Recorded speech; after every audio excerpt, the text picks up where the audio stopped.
Afternoon everyone, seeing at DIY Home and Gardening. Going to do a video today of moving my apple tree, so kind of talk you through that. We're in first week of January, so perfect time to do the moving as the trees are dormant. So if I turn the camera around, you can see what we're dealing with. So that's the tree in question. It's apple scrumptious. Been in the ground for about 3 years now, but it's quickly outgrown the space. Also with the neighbours are doing an extension, so actually it's going to cast a lot of shade once the tree gets bigger. Yes, it has been in the ground for 3 years, but actually it should be easy enough to move still, so that's what we're going to do.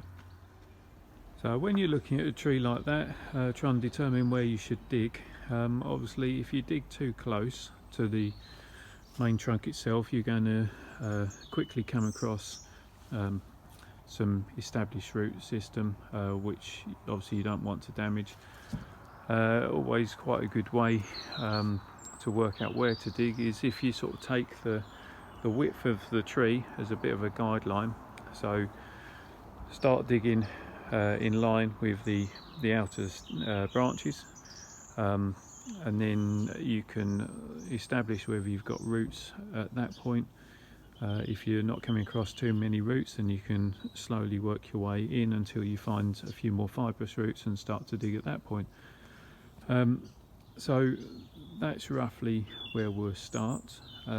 Prior to digging the tree up, because it is a cold period, you can see that the ground is still frosted. What we'll do is we'll start doing the hole for where the tree's to go as its eventual spot. So I've started roughly digging out, so I need to come out a little bit further still, so we would just sort of roughly pace it, dig the hole as deep as kind of feel that it's going to be required, rough sort of diameter, and then we can then dig out the tree, and then you can quickly then dig out more to this hole if required.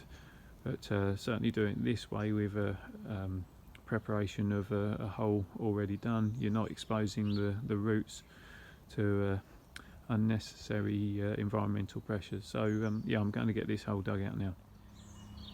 Right, excuse the slight being out of breath, but that's my hole excavated. So it's just over a metre diameter. Oh, probably not quite a metre that way, but close enough. So you can kind of see that actually two different groups. Most of the top layer or layers of the decent soil I've put in the pile there, so I'll be using that to cover over the roots with. The more subsoil-y stuff I'll put in the wheelbarrow, as to be honest that'll probably end up going back over yonder to where I end up digging the apple tree out from. And then this little pile here, which is basically all the bits of rubbish. So you can see a bit of perennial weed and essentially some old roots from, well, trees or bushes that were here in the past. So that's the area prepared. Now I'm going to start digging around the apple tree in question and get that sorted out. Right, so we've started over here. You can see that I've got my trusty Excalibur, dug just the top layer, roughly in line with the branches, and you can see that we've got a bit of sign of some very small fibrous root. I've skimmed off all the top, which again got a little bit of top fibrous root, and then out to this one side we got fibrous root formation there. I imagine that actually the roots will extend underneath this raised planter by probably a foot or so, judging by how these are panning out. So the next stage is actually I'll cut back in a little bit further on this section, just to try and work out where the root zone runs to, and also go down about a foot deep just to try and work it out, and then we'll gradually work our way back a little bit closer, so we're minimising how much, obviously, well, we've got to dig out the ground, but yeah, you want to, it's that fine line between maintaining the root ball you've got and being able to actually manoeuvre it out of the hole and into another one. But you can see this section here, this was the original pot zone, so it was a 12 litre pot, so that was the original root zone, which would have gone down about 10 inches deep. So we know that it's going to be at least there, but more likely around here somewhere that the root's extending to. So anyway, enough rambling, need to get digging. So a little video, more because I'm getting tired, but perfect break. So I roughly dug down about a foot all the way around. You can see there's slight intersection of some downward roots, but again it's small fibrous stuff. Exposed those roots which are a bit more substantial, so we'll try and keep those intact. But this section here be the bit that we tackle next, so we'll just kind of work our way back towards the stem a bit. For this stage I'm going to switch over to get a fork, because a fork will do less damage to this fibrous root structure than obviously going through it with a nice sharp spade. So you'll notice that I'm actually using a little fork here. It's not to say that it's inferior to what you'd class as a proper fork, but this is a border fork, so to be honest I use this all the time over the proper fork.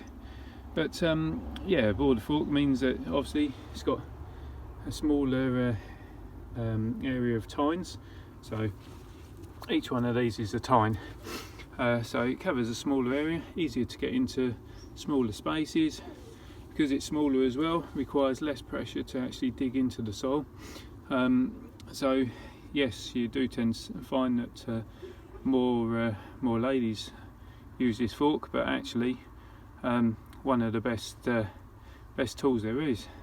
Anyway, the reason I use it, or how I'm using it, is do a small section at a time, wiggle it through.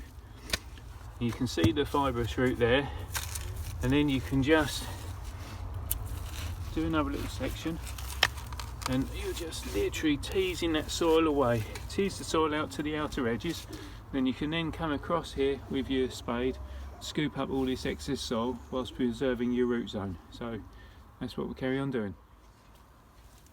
Right, so with my careful digging with the little border fork, you can see that actually from what was this square just over 1 metre in size that we started with, to obviously correlate with the width of the canopy, digging around and then teasing, we're actually down to a main area that doesn't look too far removed from the root ball that we started with 3 years ago, barring those couple of pieces. So we've managed to clear quite a lot of the soil, which obviously reduces the weight a lot. We can obviously tell there's not a lot of main structural growth around the base there. So the next stage now, having exposed 3/4 of the root zone, is we'll then dig under.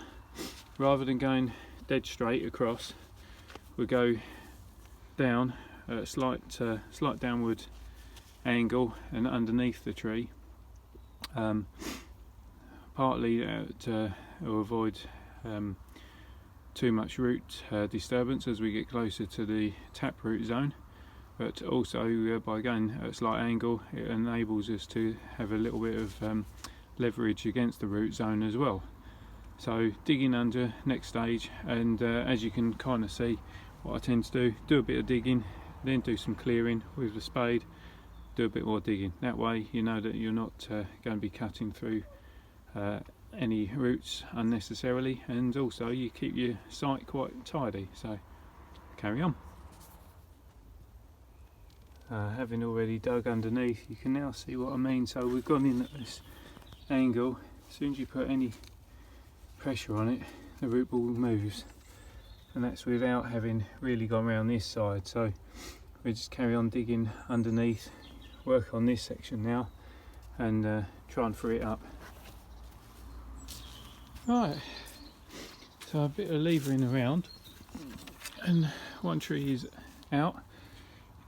You can actually see that all that growth was around the sides we started on. As obviously back into that corner, the roots were kind of restricted a lot by the sleepers.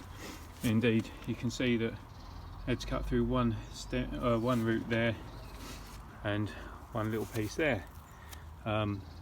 Just used the spade to cut through that, but what I'll do now is I use a pair of secateurs just to tidy these couple of cuts up, and now we can go and plant it. So I'll carry it over. So as I say, just going to tidy up these roots just to make sure there's not any real damaged pieces left. You'll notice that I'm pruning back to where we got signs of some fibrous root. Again with here, in that way, you know that as the root heals, so the heal, once the root's underground, it will heal as long as it's not sitting saturated with water. But you know that you've got a nice clean cut and something that's going to take over. So next is to position the tree in the hole. So first part of transplanting, or putting into your new hole, is putting some fresh compost into the base. So for this I'm just using a bit of Jack's Magic, but if you got some manure or blended manure, anything like that, even just some household compost, put it into the bottom. That'll add a little bit of goodness for when the roots get going and get down to it. Also give it a light forking over. So you know, just get in there, give it a fork up.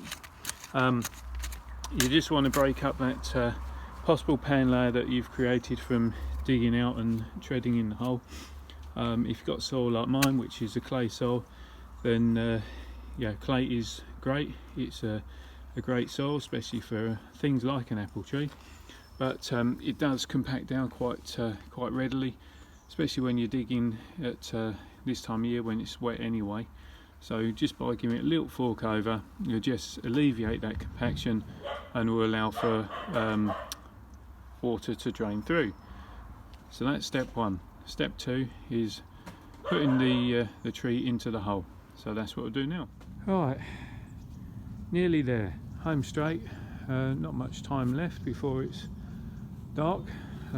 So as you can see, root zone is into the hole, all prepped up. We are kind of level, so you got existing soil will be just above the root ball as it was, which is good because you want to obviously cover that over, and you'll find that some of this small fibrous formation will then come down and anchor in. But as it happens, this is going to be end up as planted bed anyway. So next stage is really just to use this soil compost mixture. So it'll be about a 50-50 mixture with fresh compost or manure, whatever you've got, with the soil that came out. And we'll fill the hole, and what I tend to do, half fill the hole, compact it down, then fill the other part of the hole, or the top section. That way you're making sure you get rid of any air pockets that may be forming, because as we know, air pockets become pockets of water, which will cause the root rot to occur. So that's what we're doing now. Mix the soil and compost together, get it in the hole. Not that you care, but half the hole filled, just using my size 11s to tread down all around, and now fill the rest in. There you have it, finished planting, firmed in.